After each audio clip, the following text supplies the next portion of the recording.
Security Council resolutions? Why are the only ones who give them military aid?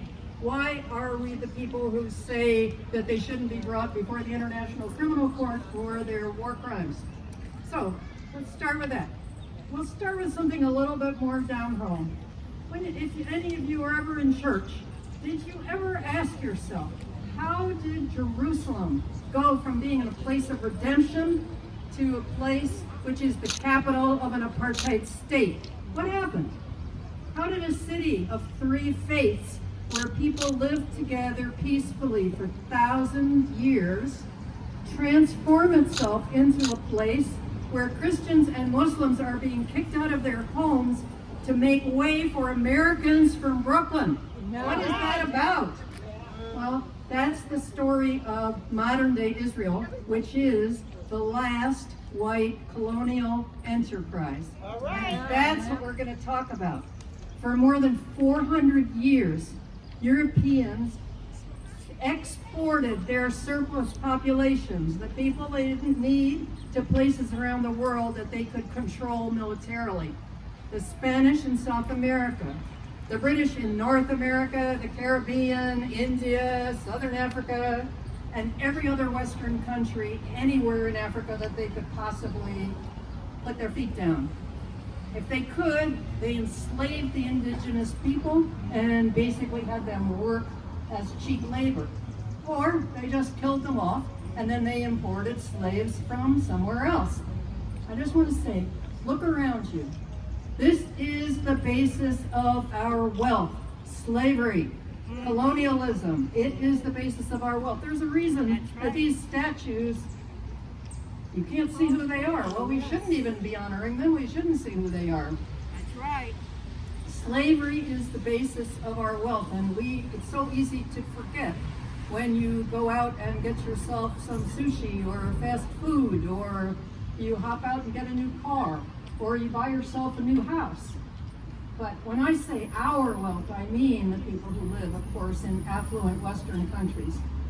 How does Israel fit into this picture? 100 years ago, World War I totally upended the balance of power. Germany and the Austrian Empire, which was quite a lot bigger than the Austria you see on the maps, were defeated completely. And in fact, their people were literally starving. The Russian Empire, which had controlled the gateway to the east for all the other colonial powers, was lost to revolution. Okay, so how is the West going to secure the Middle East? How is it going to keep its hands on the oil, the Suez Canal, the Eastern Mediterranean, the sea routes to India and China? It needed a place. It needed a new fortress. So Great Britain, and I have to say that the British were probably the most anti-Semitic people in Europe, decided that by the Balfour Declaration, a declaration made by their government, that the Jewish people should have a homeland in Palestine. Somehow, I don't think this was goodwill on their part. They were backed, this is important also, they were backed by the Jews who opposed the Jewish working class socialist movements. I got 1 minute left here. That's not much. With the rise of Nazism in Germany, thousands were pushed off their land, they revolted, and the British, in fact, supported Zionist militias and brutally repressed this. They actually killed, wounded, or exiled or imprisoned 10% of the male Arab population. By the end of World War II, Britain basically was no more. They kind of lost the war. They turned Israel over to, they turned Palestine over to these Jewish militias who by then had plenty of arms, and those militias drove out 750,000 Palestinians. The 150,000 who were left were held under military rule and became cheap labor. In 1967, Israel took the rest of Palestine that they hadn't gotten, and they took another 1 million Palestinians and put them under the same kind of military rule. Land seizures, arrests, detention, economic strangulation, political repression. That's what made Israel. But this is the colonial playbook. They didn't just come up with this by themselves. and they have blockaded the 2 million people in Gaza since 2006.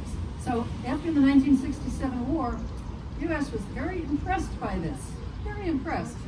They said, Israel could be just the power we need to keep the Middle East under our control. And they began giving Israel massive amounts of military aid, at least $150 billion to date. And just to give you an idea where this is coming from, Jesse Helms, who you may remember as the Southern segregationist senator, said, Israel is America's aircraft carrier in the Middle East. This is our final white colonial project. We created a state. We allowed them to import a population to be a fortress to guarantee our interests in the Middle East and increasingly Africa. But like the British found out in 1948, this fortress is not entirely under our control. We gave them impunity to a nuclear-armed country that oppresses millions of people. It's constantly attacking its neighbors, and it raises a lot of questions for the U.S. about its foreign policy, which our government does not want to answer. So you can take your seatbelts off. That's my 5-minute capsule history.